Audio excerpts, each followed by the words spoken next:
First question towards the back. Kawhi, Paul Antunes, ESPN Brazil. Congratulations.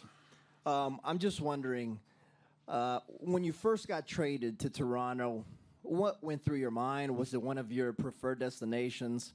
And how did your feelings evolve or change during this run, and how do you feel now? I mean, we all know where my destinations were.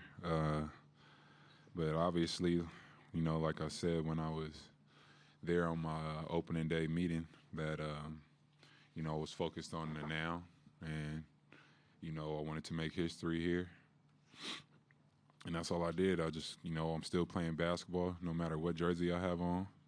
And the guys here been, you know, making runs in the playoffs before I came. So I know they're a talented team. And, you know, I just came in with the right mindset. Let's go out and win ball games. I text Kyle probably a day later or the day that I got traded and told him, let's go out and do something special. I know your best friend left. I know you're mad, but, you know, let's make this thing work out. And we're here today. Mark here in the third row. Kawhi, Mark Schwartz, ESPN. Wondering what went through your mind when Steph Curry had that look, and whether you thought that the game could be in their hands at that moment, and also your thoughts on when Klay Thompson went down with that injury.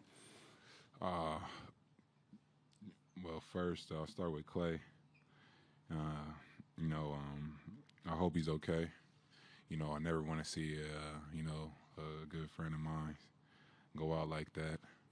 I hope he's able to, you know, recover from it, or, you know, nothing's serious. And I just,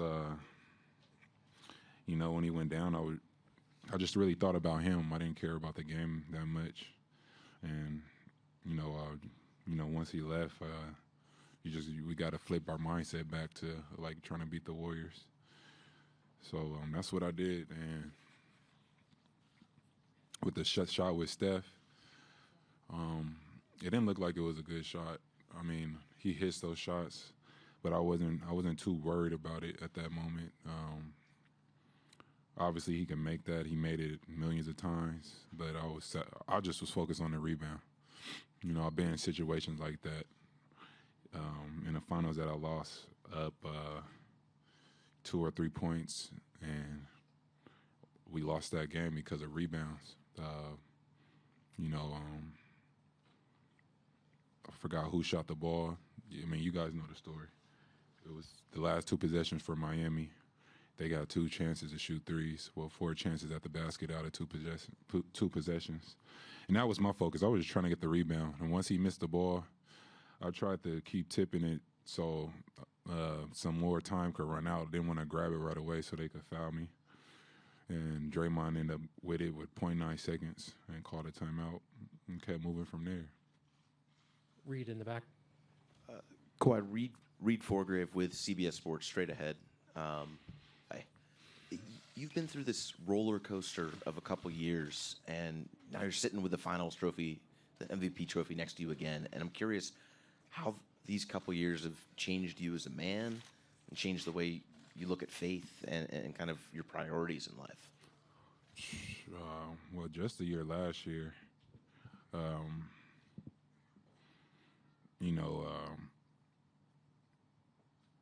a lot of people were doubting me. You know, thought I was either faking an injury or didn't want to play for a team.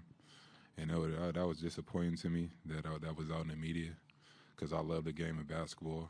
Like I always say, if we're not playing this game, if we're hurt, I mean, you're down. So me just, you know, going through that, and, you know, I just knew that I have to make myself happy and no one else. And I have to trust myself, and it doesn't matter what anybody has to say about me. I know who I am as a person. I know how I feel, and always just trust yourself. And that was my goal and my focus. And you know, that's one of the things that, I take on the floor. I don't care about what media has to say about me, or if they want me to score whatever 30 points because I did the game before. I'm gonna come out and play the right way. I'm not trying to make headlines, and that's just things that I pretty much learned just throughout this journey of being in the NBA. So, I mean, that's how I've just keep growing up as a man, and that's why I say I just think about my past life and try to learn from situations and be wise and learn from others. Last two questions standing on the left side. Kawhi, Dan Wicke with the Los Angeles Times. Along those lines, you since media day, you've said, I just want to play basketball. I'm curious what it was like emotionally to hear that final horn, to know that a year after you had basketball sort of taken away from you, that you were able to be on stage with an MVP trophy, to be in a locker room. What did that mean to you? It meant a lot. Like I said, last summer was tough. I was still rehabbing, and just trusted the process really with myself, and told myself I'll be back. I wasn't gonna come back until I could be the player I am today. I wanted to come back in the same shape and form without, coming out playing 5 games and then re-injuring something. I wanted to be able to play the season, or what I did this year. I wasn't able to play 82, but I'm happy that I got to the 60 games. But just be able to win this championship this year is just something special for me, because how the last year everybody was looking at me, and I stayed true to myself, and I had a great support system. And once I got here to Toronto, they understood everything, and the move kept moving from there. Last question standing in the back. Martenzie Johnson, the undefeated. You're obviously known as someone known for their defense. How special was it to receive the MVP award from Bill Russell? It was very special. Obviously, I didn't come out in this series trying to win it. It was a whole group collectively. Tonight, Fred played amazing in that fourth. Kyle played amazing tonight throughout the whole game. Pascal played big.